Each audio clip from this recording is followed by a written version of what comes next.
观众朋友好，这里是大时局，我是袁成。北京大阅兵后，最近大陆怪象频发，北京突降冰雹，河南大雨成泽国，福建夜空火流星划破天际。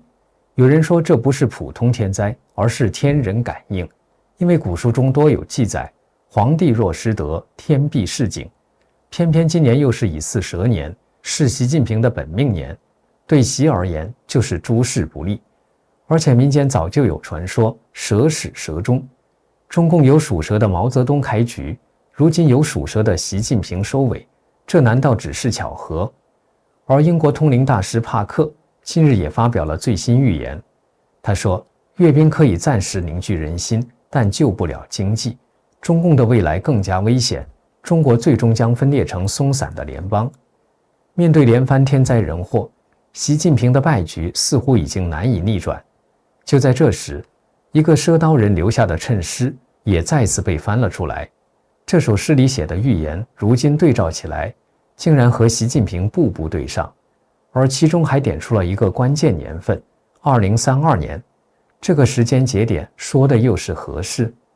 而最后，我们再回到中国著名的古代预言推背图，看看中共灭亡后，中国会变成什么样子。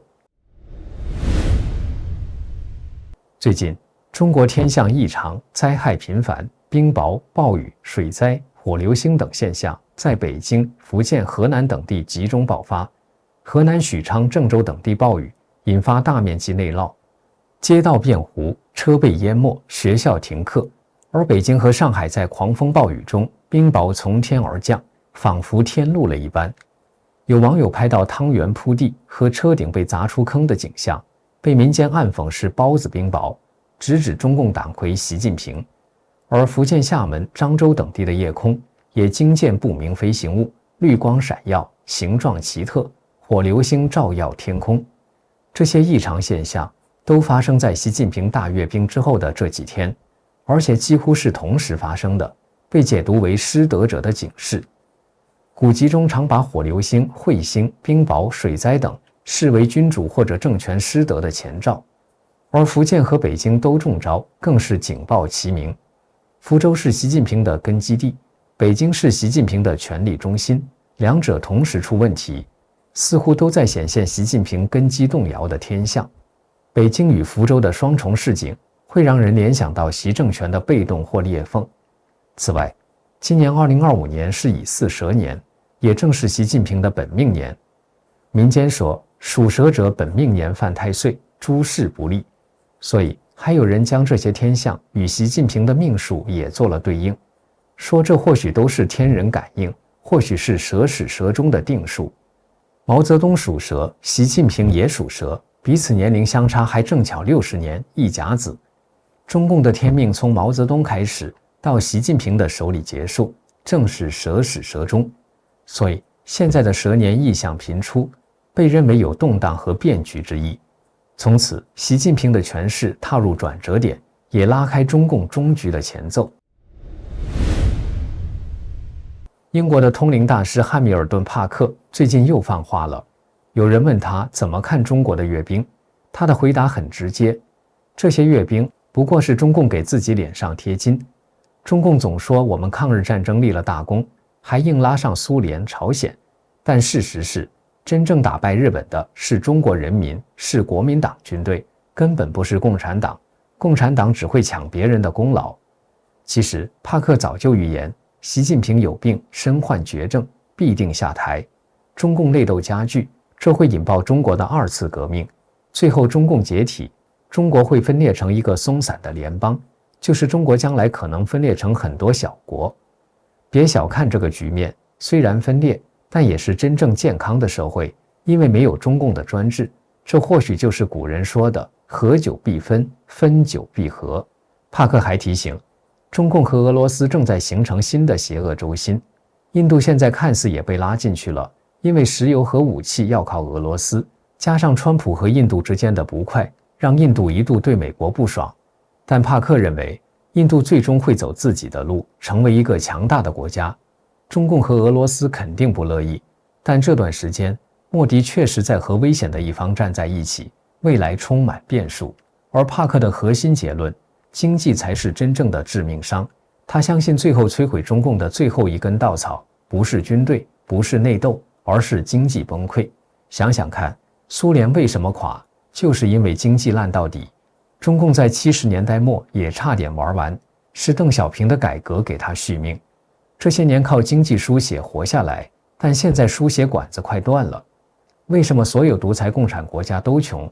因为资本要的是利益，而独裁要的是权力。私营经济一旦做大，中产阶级壮起来就会要求权力，独裁者能让吗？当然要打压。所以在中国，没有百年企业，富不过3代成了规律。中共之下，权力集中在少数人手里，只会压榨民众，把钱输送给统治阶级，国家就会贫穷。总结帕克的最新预言，核心只有一句：阅兵能凝聚人心一时，但救不了中共的经济，经济才是真正的致命一击。中共的垮台只是时间问题。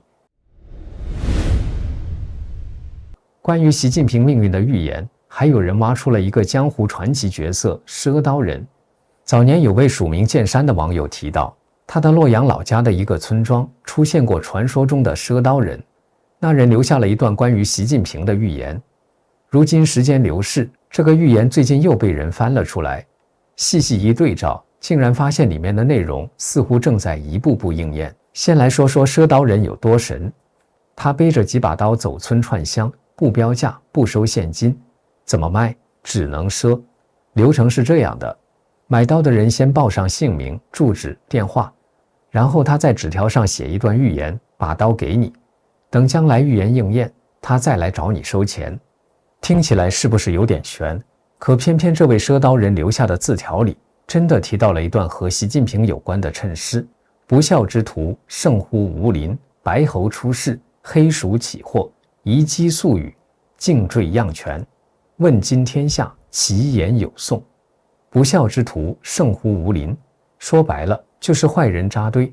福建有个吴林古村，习近平在福建干了10几年，身边不少福建帮后来都进了中南海，比如蔡奇、陈希、何立峰、黄坤明、王小红一大串。这句话就有人解释成，习的根基和人马多出自福建。白猴出世，黑鼠起祸。白色对应五行中的金，地支中生肖猴对应申，将地支与五行配合，则白猴对应的是庚申年，跟现在比较接近的年份是1980年和2040年。这里的出世应该是指出世，即进入中共官场，而习近平大约是从上个世纪80年代才开始在中共官场官运亨通的。而黑色对应五行中的水，地支中生肖鼠对应子，所以黑鼠对应的年份是壬子年，跟现在比较接近的年份是1972年和2032年。黑鼠起祸只能在出世后面发生，所以应该是指2032年。看眼下这个局势，习政权还能撑到2032年吗？最关键的一句是遗机粟语，尽坠漾泉。这里头干货最多，粟语等于白语，对应习字，暗指习近平本人。遗机本来是古代9机之一，代表靠近首都的地方，但也有人直接把它拆开，遗有平的意思，机是京畿，连起来就是指晋平。漾泉一是指古地名，就是今天山西的阳泉；二是指大海或水里。尽坠漾泉说得很直白，就是指落到了大海或水里。这与铁板图的预言白羽鸟撞山而亡有共通之处，都是说习近平的非正常结局。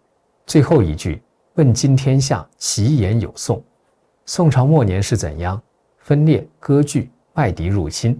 北宋末年灭亡时有靖康之耻，南宋末年灭亡时有崖山海战，最终丢了江山。这句话的意思可能是说，中共灭亡后，中国将不再大一统，而是进入分裂局面，类似宋朝的后期。另一种解读是，宋代其实是中国古代经济最繁荣、文化与教育最发达的时期，政治上也相对宽容。那么，当中共最后一代领导人谢幕之后，随着共产党的消亡，中国反而将迎来一个如同宋朝般繁荣开放的新时代。赊刀人的谶诗4句话却暗藏杀机，习的福建帮崛起，但习本人白羽会意外出事。中共结局将如宋朝，走向分裂或者繁荣。预言的真假如何，没人能拍胸脯保证。但正如民间一句老话，世上没有白来的风声。大家都知道，中共这艘老船已经快沉了，或许哪一天，就像尼泊尔或孟加拉那样，说翻就翻。那么问题来了，没有中共的中国会是什么样子？有人说会分裂成小国，有人说会省份自治，还有人猜会走向民主制或君主立宪。但其实，在中国自己的古代语言推背图中早就有暗示。推背图第47项就是描述了中共灭亡后的中国的未来景象。它是谶语，是这么说的：燕武修文，紫微星明，匹夫有责，一言为君。简单的解释，燕武修文就是放下争斗，重建文明；紫微星明就是有位紫微圣人将大放光明；匹夫有责，到时候普通老百姓都要自己管理自己。一言为君，虽然没有皇帝，但大家会把紫微圣人的话当作行为的准则。换句话说，这是一个没有王没有帝，但人人自治的时代。此项的宋日前面两句吴王吴帝定乾坤，来自田间第一人，是在描述未来的现实中，中国进入了一种既没有王也没有帝的状态。能安定天下的并非富豪权贵，而是来自民间的第一人。而后面两句是好把旧书多读到，一言一出见英明。这里的旧书不是古代经典，而是这位圣人已经留下的著作。谁能真正理解其中的内涵，谁就能看见他的智慧。至于这第47项的卦象，宋卦，还可以看到未来大结局的清算与新生。一方面，恶人要接受审判；二是宋又通宋，这是中国古人特有的同音字，可以通假，又有普天同庆的意思。其实，这位救世圣人在不同的宗教里都有不同的名字。道家称他为紫微圣人，佛家把他叫做未来下世的弥勒佛，西方则说是归来的弥赛亚。但天机或许都是指同一个时代的同一个角色。所以，中共倒台后，中国不是乱成一团，而是走向民间自治、重建文明的状态。而那位来自民间的指路人紫微圣人，将会成为这场巨变的核心人物。天机是不是泄露不重要，重要的是你信不信，你能不能赶上这场时代的巨变。这里是大时局，感谢您的陪伴与思考，请订阅、分享并打开小铃铛，一起在动荡中坚守真相，在黑暗中点燃希望。